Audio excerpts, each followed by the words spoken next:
사도행전 15장 1절부터 11절까지의 말씀인데요. 우리 함께 교독합니다. 제가 먼저 읽겠습니다. 어떤 사람들이 유대로부터 내려와서 형제들을 가르치되 너희가 모세의 법대로 할례를 받지 아니하면 능히 구원을 받지 못하리라 하니,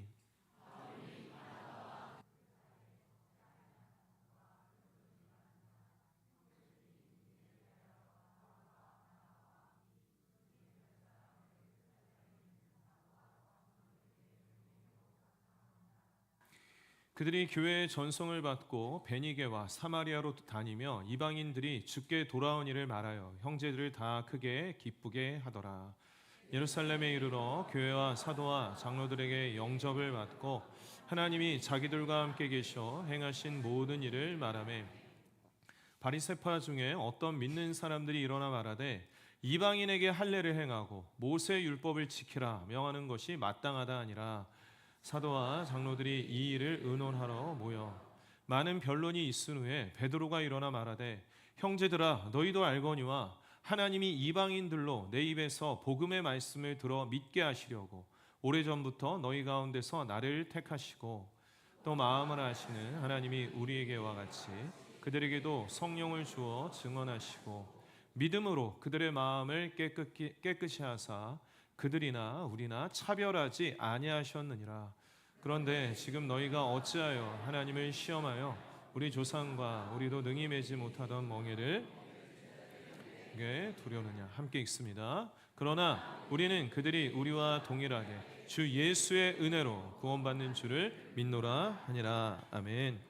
오늘 이 말씀으로 차별도 없고 조건도 없다라는 제목으로 하나님의 말씀을 함께 나누겠습니다. 오늘은 지난 주일에 바울의 1차 전도 여행까지 보았습니다. 1차 전도 여행은 처음부터 끝까지 하나님의 은혜에 부탁하는 여정이었고요. 또 하나님께서 1차 전도 여행을 통해서 주신 은혜는 이방인의 믿음의 문을 열어주신 것이었습니다. 그래서 그 결과로 어떻습니까? 갈라디아 지역에 갈라디아 교회들이 이제 세워지게 되었죠. 그렇게 1차 전도 여행을 마치고 돌아온 바울과 바나바는 이제 파송교회인 안디옥 교회로 돌아와서 전도 보고까지 은혜롭게 잘 마쳤습니다. 그런데 오늘 본문 말씀에 보면 안디옥 교회에 한 가지 큰 이슈가 생겼습니다.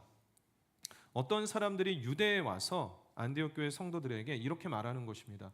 모세의 법대로 할례를 행하고 또 율법을 지키는 자가 구원을 받게 된다라고 가르치기 시작을 한 것이죠. 근데 이것은 이제 안디옥 교회 성도들에게 많은 혼란을 가져다 주게 되었습니다.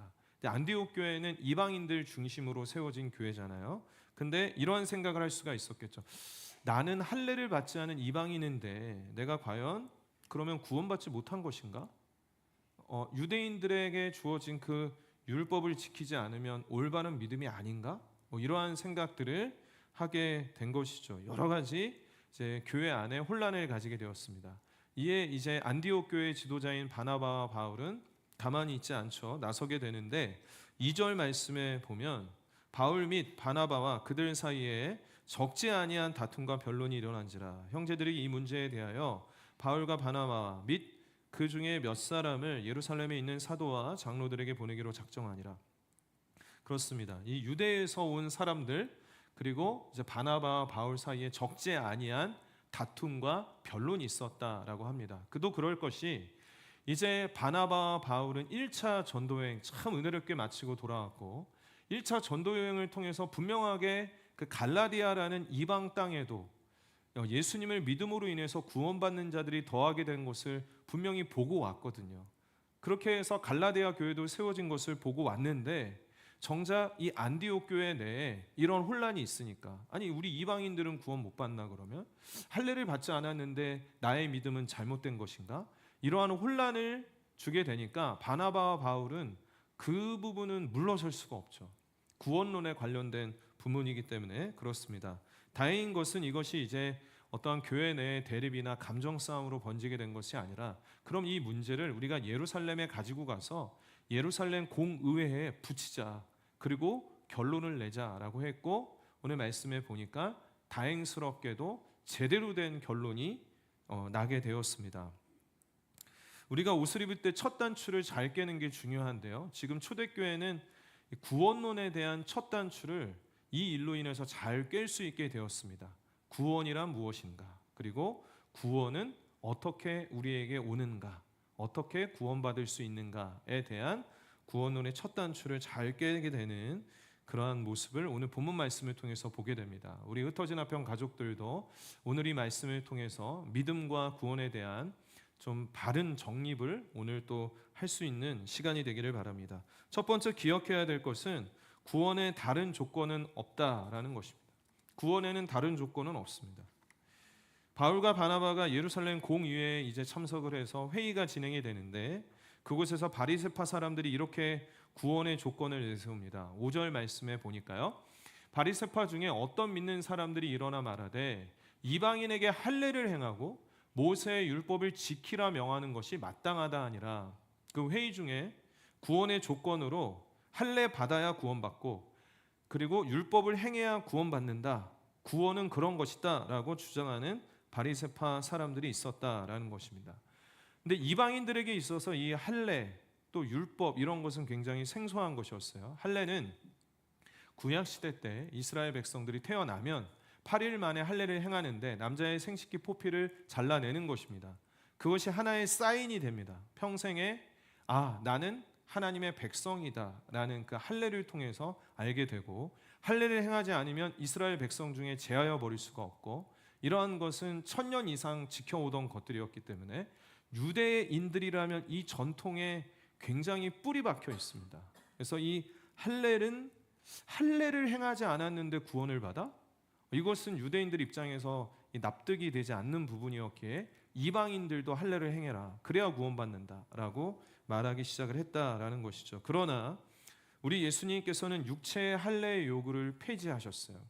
육체의 할례를 받음으로 내가 거룩한 백성이다라고 깨닫게 되는 것이 아니라 예수님을 믿음으로 이제는 마음의 할례를 받게 된다라고 하셨어요.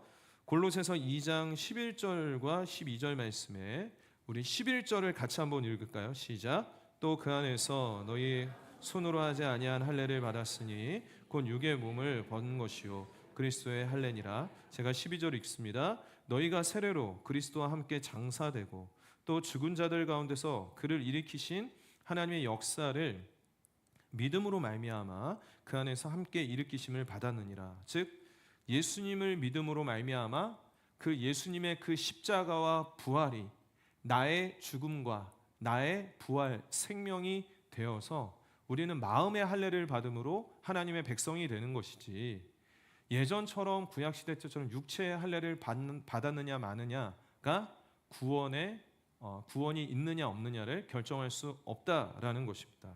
따라서 이 유대인들이 이방인도 할례 받아야 구원받는다라는 조건은 잘못된 거예요. 또 율법입니다. 이 율법을 지켜야 구원받는다.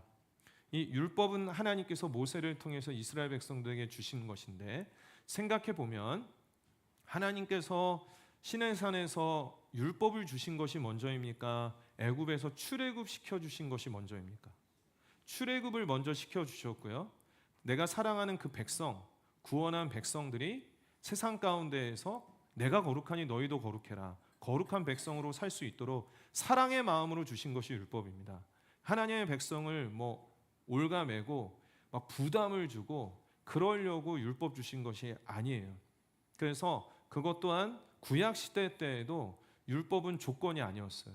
하나님의 백성이 거룩한 삶을 살 수 있도록 주신 것인데 중요한 것은 뭐냐면 이 율법을 100% 지킬 수 있는 사람이 있을까요? 아무도 없어요. 이 땅 가운데 한 사람도 절대로 그 율법을 100% 지킬 수가 없어요. 그래서 베드로가 바리새파 유대인들에게 오늘 본문 말씀에 보니까 이렇게 반박하고 있습니다. 10절입니다. 그런데 지금 너희가 어찌하여 하나님을 시험하여 우리 조상과 우리도 능히 매지 못하던 멍에를 제자들의 목에 두려느냐. 아니 지금 솔직히 우리도 율법 100% 지키지 못했고 우리 조상들 중에서도 그 율법 다 지킨 자가 없는데 왜 그 율법이라는 멍에를 지금 이제 막 예수님으로 인해서 믿음을 가지게 된 이 이방인들 안디옥 교회 성도들에게 그 멍에를 주우려고 하느냐.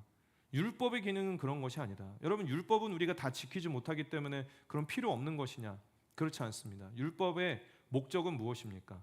율법을 지켜서 의로움을 얻게 되는 것에 율법의 목적이 있는 것이 아니라, 율법을 지키려고 하나 지키지 못하는 우리 자신을 보게 되며 우리 안에 있는 죄를 발견하게 하는 것이 율법의 기능이에요.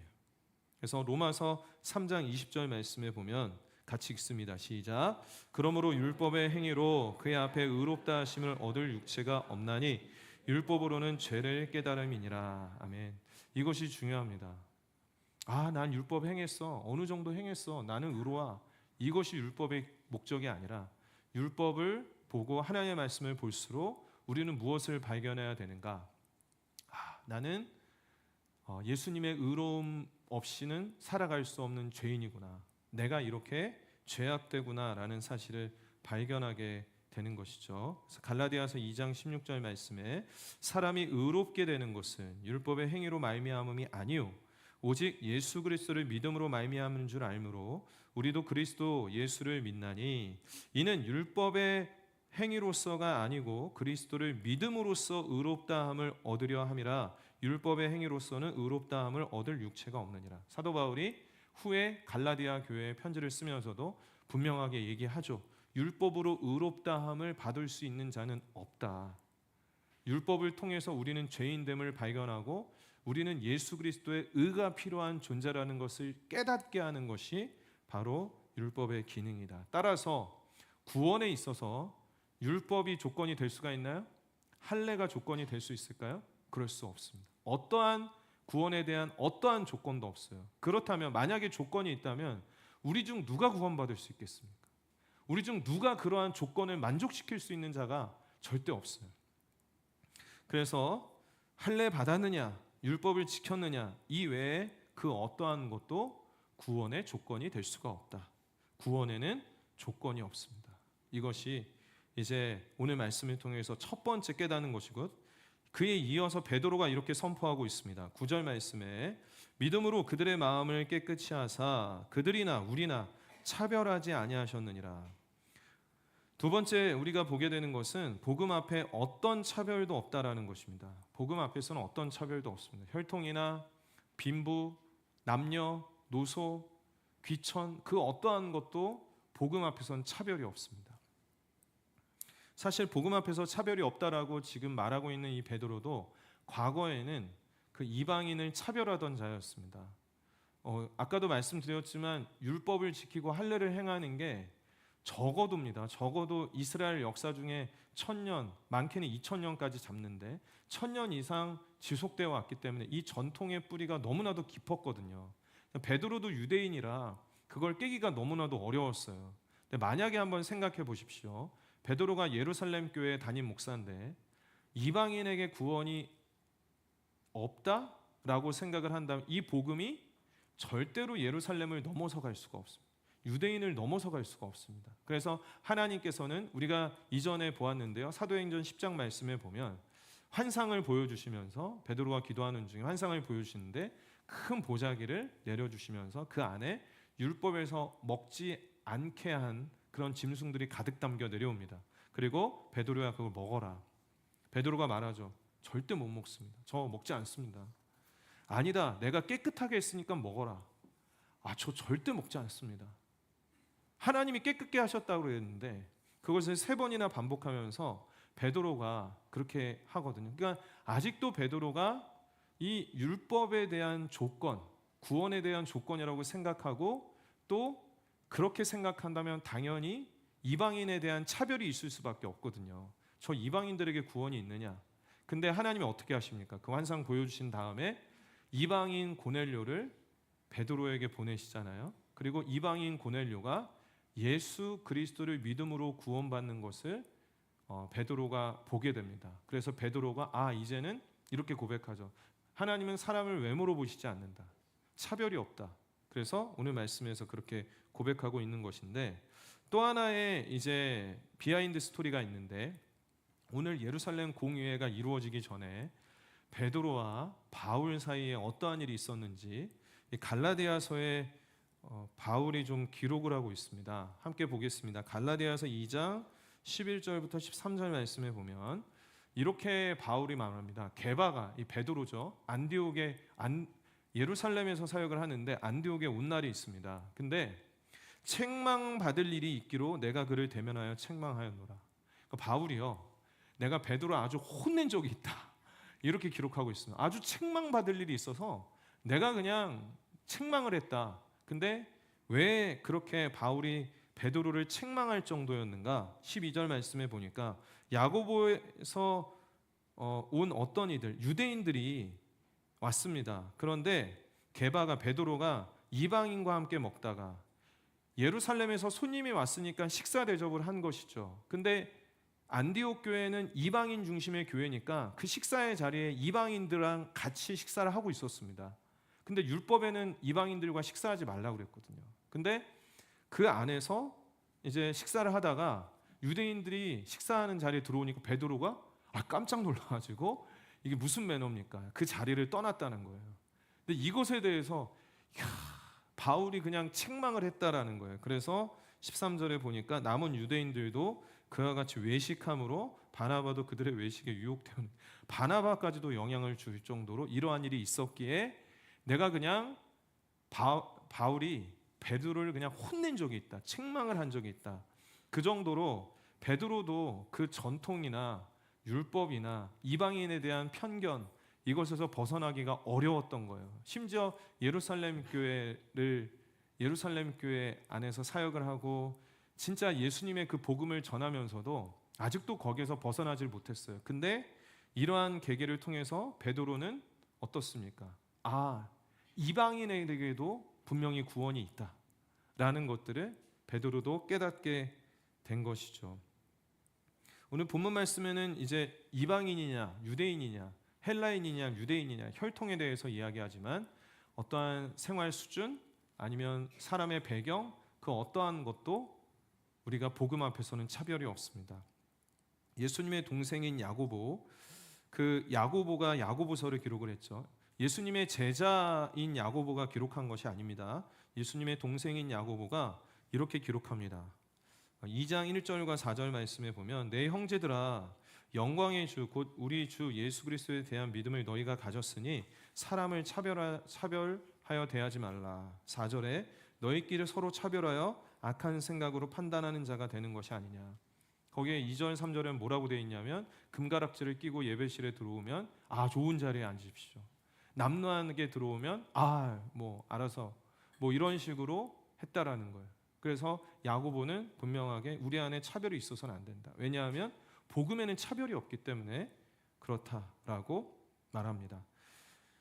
미국의 존 파이퍼라는 목사님이 계신데 그분이 이제 많은 책을 우리 지으셨는데 한국어로도 많이 번역이 되어 있었어요. 제 책꽂이에도 몇 권이 있는데 그 중에서 차별 없는 복음이라는 책이 있거든요. 이번에 좀 먼지를 털어서 다시 좀 읽어보았습니다.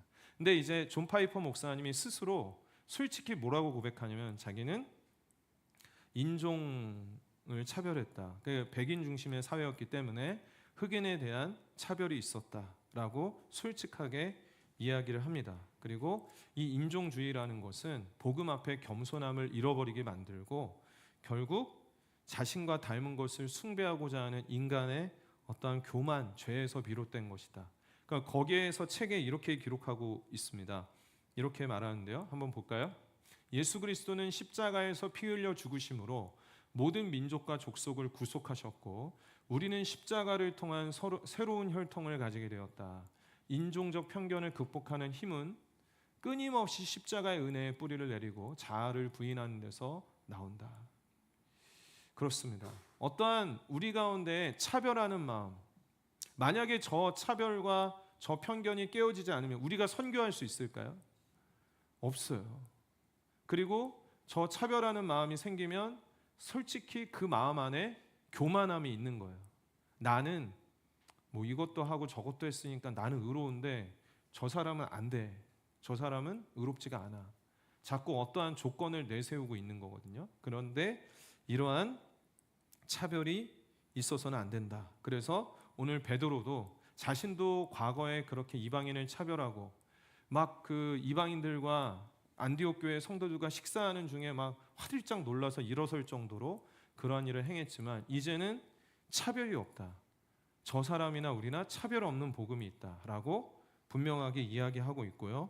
이제는 베드로는 결론적으로 말합니다. 11절 말씀, 오늘 본문 말씀의 마지막 절인데 함께 읽습니다. 시작. 그러나 우리는 그들이 동일하게 주 예수의 은혜로 구원받는 줄을 믿노라 하니라. 아멘. 여러분 믿으십니까?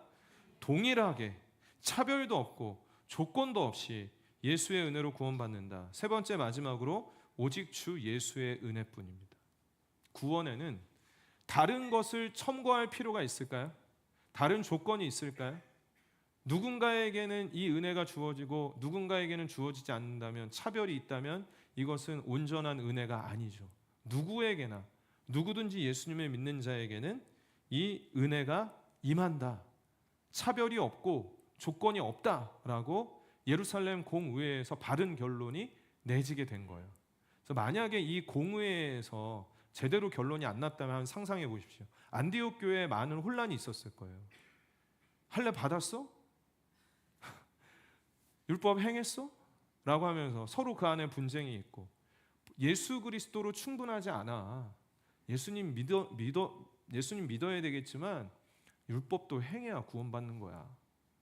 여러분, 율법, 우리의 행위가 필요 없다라고 말씀드리는 건 아니에요. 그 은혜, 그 사랑, 하나님의 놀라운 그러한 인도하심을 깨달은 자에게는 순종하고 싶어지고 거룩한 삶을 살고 싶어지게 되는 그러한 은혜가 있습니다. 저와 여러분이 그러한 은혜 가운데 거하게 되기를 바랍니다. 하나님은 어떠한 조건을 내세우시는 분이 아니라, 만약에 조건 내세우는 분이라면 우리 중에 누가 구원받을 수 있겠습니까? 그 조건을 누가 만족시킬 수 있겠어요? 그래서 그 이후에 이 예루살렘 공의회가 이런 결론이 내려졌기에 안디옥 교회도 안정이 되었고, 그 이후에 어떻습니까? 바울과 바나바가, 바울이 이제 또 2차 전도 여행, 3차 전도 여행, 4차 전도 여행을 계속 이방인에게 나아가지 않습니까? 이게 분명한 공의회에 탁 돼서, 봐라, 예루살렘 공의회에서도 다른 조건도 없고 차별도 없고 예수 그리스도의 은혜로만 구원받는다고 결론을 냈다라고 내세울 수 있는 그러한 근거가 되었습니다. 그 내용이 바로 오늘 본문 말씀인 것이죠. 여러분, 우리가 신앙생활을 하다 보면 현대 교회에 있어서도 우리 교회는 정말 유연하다고 생각이 듭니다. 그런데 전통이 만약에 자리 잡고, 우리 교회는 50년 동안 지켜온 것이 있는데 라고 하면서 하거나, 아니면 교회 안에 어떠한 틀이 있거나 위아래에 어떠한 체계로서 교회가 이루어진다, 편견이 있다, 차별이 있다, 어떠한 출신만 인정해 준다, 절대로 있어서는 안 되는 일이죠. 구원에는 조건도 없고 복음에는 절대로 차별이 없는 것입니다. 마지막으로 한 가지만 더 나누면, 그러면 차별이 없는 근본적인 이유는 무엇이겠습니까? 우리 안에 있는 모두에게 차별이 없는 이유가 뭘까요? 제가 어떠한 인권이나 평등 이런 얘기 하고자 하는 건 아닙니다. 근본적으로 평등할 수밖에 없고 근본적으로 차별이 없을 수밖에 없는 이유는 뭐냐면, 우리 모두가 한 사람도 예외 없이 죄인이기 때문에.